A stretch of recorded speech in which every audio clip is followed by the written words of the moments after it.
Let's get weird into it. Number 8. The divine chicken liver. Imagine you're desperate. Doctors have given you a death sentence, a ticking clock inside your own body. Then you hear about a miracle worker, a surgeon who needs no knife, no anesthesia, just the power of the divine. You fly to the Philippines, you enter a humid room, and a man places his bare hands on your stomach. He presses down and you watch in horror and awe as his fingers seem to melt right through your skin, vanishing into your abdomen. A few moments of sickening, squelching manipulation, and he pulls his hand out, holding a bloody, grotesque lump of tissue. The tumor, he says. You've been saved. Except you haven't. You've just been conned by one of the goriest magic tricks in history, psychic surgery. Your skin was never broken.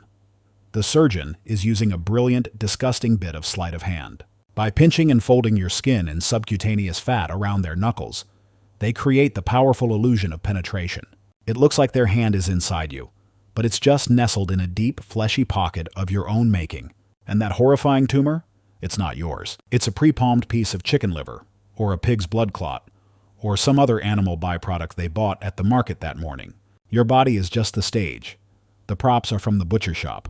These performers, like the infamous Tony Agpawa, preyed on the terminally ill, people who had exhausted all other options and were willing to believe in anything. They would pay their life savings to have a con artist give them a 5-minute belly massage and present them with a piece of poultry offal. The real sickness wasn't the cancer. It was the desperation that these scammers turned into a multi-million-dollar industry. They weren't removing tumors. They were removing hope, one wallet at a time. The worst part is the patient would often feel a powerful placebo effect, believing they were cured, and stop actual medical treatment. The miracle was just a slower, more expensive way to die. Number 7. The Holy Earpiece. It's the 1980s. Televangelism is king. On stage, under the hot lights, a man named Peter Popoff is a direct line to the heavens. He paces, he sweats, he points a finger into the massive crowd. Someone here, named Helen. Helen, stand up. The Lord is telling me you have a cancer of the uterus. A woman gasps, stands, and weeps. It's a miracle. How could he possibly know that? Well, God works in mysterious ways, and sometimes that mysterious way is a 39.17 megahertz shortwave radio frequency. Popoff wasn't receiving divine downloads. He was getting intel from his wife, Elizabeth, who was backstage like a mission control specialist for the Holy Ghost. Before the show, attendees would fill out prayer request cards, detailing their names, addresses, and every ailment from arthritis to zucchini allergies. Elizabeth would read these cards and feed the juicy details directly into Popoff's ear through a tiny, flesh-colored receiver. The voice of God had a slight Midwestern accent and occasionally paused to sip her Diet Coke. This whole holy operation was blown wide open by a magician and professional skeptic, James Randi. He didn't need divine revelation, just a radio scanner. He brought one to a Popoff revival, tuned it to the right frequency, and recorded the divine broadcast. It was a feed of Elizabeth calling out audience members like a heavenly auctioneer. Petey, there's a man in a wheelchair. His name's Robert. Tell him God's gonna make him walk. And then, a moment later, she'd add, he has a bad back. Just have him stand up for a second and then he can sit back down. Even God, apparently, has his limits. Randi played the tapes on The Tonight Show with Johnny Carson, and Popoff's multi-million-dollar ministry imploded. He declared bankruptcy, a victim not of demonic forces, but of a guy with a Radio Shack gadget. But fear not, for a good scam never truly dies. Popoff is back on late-night TV today, selling miracle spring water and promising debt relief. Apparently, his reception is much better now. Number 6. The Weeping Pizza Oil. Picture a small-town church. It's quiet, reverent. Then, one day, it happens. A statue of the Virgin Mary, carved from simple wood, begins to weep. Tears stream down her placid face. First, they're clear, like water. Then they turn a reddish-brown, like blood. Pilgrims flock from all over the world. Donations pour in. It's a sign from God, a message of sorrow for the world's sins. Or it's a message that someone needs to check the plumbing. Or the pantry. Weeping statues are one of the oldest miracles in the book, and the methods are as varied as they are cynical. Sometimes it's simple condensation. A hollow statue brought from a cold room into a warm, humid church will naturally sweat as water vapor collects on its surface. Your beer can does the same thing on a summer day, but nobody's calling that a miracle. But for the really dramatic stuff, you need some ingenuity. In one case in Ireland, the blood weeping from a crucifix was found to be, well, not blood. A clever trickster had drilled a tiny hole from the back of the statue's head to its eyes, creating a reservoir that could be filled with whatever liquid you wanted. Another case in Canada, a Virgin Mary statue was weeping a fragrant, oily substance. The local bishop was suspicious. He had it x-rayed. The lab results came back, and the holy, mysterious oil was identified. It was a mixture of olive oil and fat. The statue wasn't weeping for humanity's sins. It was leaking the world's most divine pizza topping. The church, in an incredible feat of PR gymnastics, declared it a non-miraculous, but still very special event. Because nothing says holy like a statue that smells faintly of a pizzeria. Number 5. The Fairies at the Bottom of the Garden. In 1917, the world was a grim, ugly place. The Great War was chewing up a generation of young men, and people were desperate for a little magic. A little proof that there was something more than mud and mustard gas. And then, from the small English village of Cottingley, came a photograph that seemed to offer just that. It showed a young girl, Frances Griffiths, sitting by a stream, surrounded by a group of tiny, winged fairies. The world lost its collective mind. Sir Arthur Conan Doyle, the creator of the hyper-rational Sherlock Holmes, became the fairies' biggest champion. He saw the photos as concrete evidence of a spirit world, a glimmer of light in the darkness. He wrote articles. He gave lectures. He staked his considerable reputation on the belief that two young cousins, Elsie Wright and Frances Griffiths, had captured proof of the impossible. The girls took more photos. Fairies dancing. A gnome. The images were published around the globe. For decades, they were a source of wonder and fierce debate. And the whole time, Elsie and Frances kept their secret. The fairies were cardboard cutouts copied from a children's book. They had posed them in the foliage using hat pins. That's it. The world's greatest spiritual mystery was an arts and crafts project. When they finally confessed in the 1980s as old women, they seemed almost baffled by the scale of what they'd done. They said they were just having a laugh and were too embarrassed to admit the truth. When famous adults like Conan Doyle started taking them seriously, it was a prank that got wildly out of hand, fueled by a world so hungry for enchantment that it was willing to believe in paper dolls held up by pins. The creator of the world's greatest detective was so desperate for a miracle, he got outsmarted by a couple of kids with scissors. Number 4. The Man Who Bent Spoons and Minds. It's the 1970s. A handsome, charismatic Israeli man named Uri Geller is on television, staring intently at a spoon. He gently strokes it.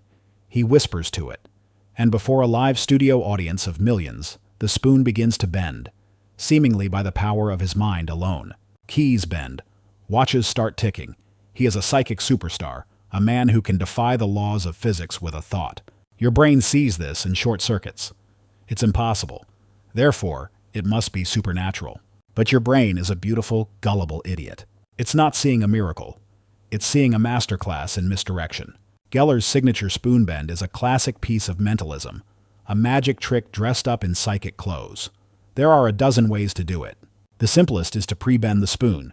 You apply pressure to its weakest point beforehand, creating a microfracture. Then, on camera, you just hold it delicately, and the metal's own tension, combined with a little jiggling, will cause it to slowly, eerily deform. You're not bending the spoon with your mind. You're just revealing the damage you already did to it in the green room. The most legendary Geller takedown happened on The Tonight Show in 1973. The host, Johnny Carson, had been a magician himself, and he was deeply skeptical. Before the show, he consulted James Randi, who told him to do one simple thing. Provide your own props, and don't let Geller or his team touch them beforehand. When Geller came on set, he was presented with a collection of spoons and keys he'd never seen before. He sat there, sweating under the lights, trying to summon his powers. He rubbed the spoons. He concentrated. Nothing happened. For 22 excruciating minutes of live television, Uri Geller was just a guy failing to break some cutlery. He blamed the studio lights, the pressure, the skepticism. But the real problem was that for the first time, he was being asked to perform a miracle without being able to prepare the props. Number 3. The Petrified Giant. From New York.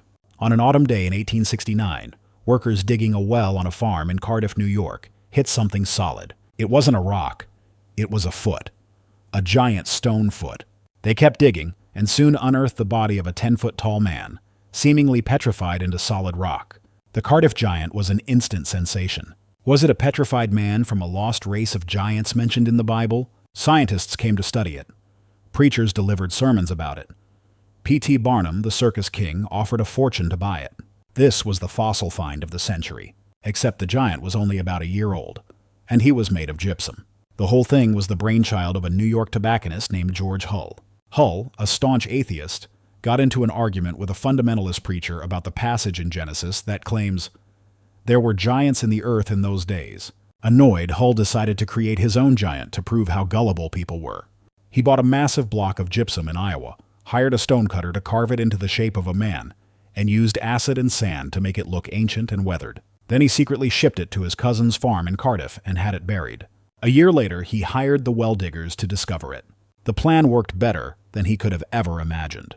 People paid 50 cents a head to see the giant, and the money rolled in. When P.T. Barnum's offer to buy the giant was rejected, he simply made his own fake version of the fake giant and claimed his was the real one. For a time, you had a fake giant and a fake giant both touring the country, with people arguing over which was the authentic hoax. Eventually, Hull confessed, but it almost didn't matter. The public was more entertained by the spectacle than they were concerned with the truth. The giant wasn't a scientific marvel. It was a monument to the American love of a good story, and the willingness to pay for it. Number 2. The Ectoplasmic Cheesecloth. Welcome to the Victorian Seance. You're in a darkened parlor, holding hands with strangers around a table.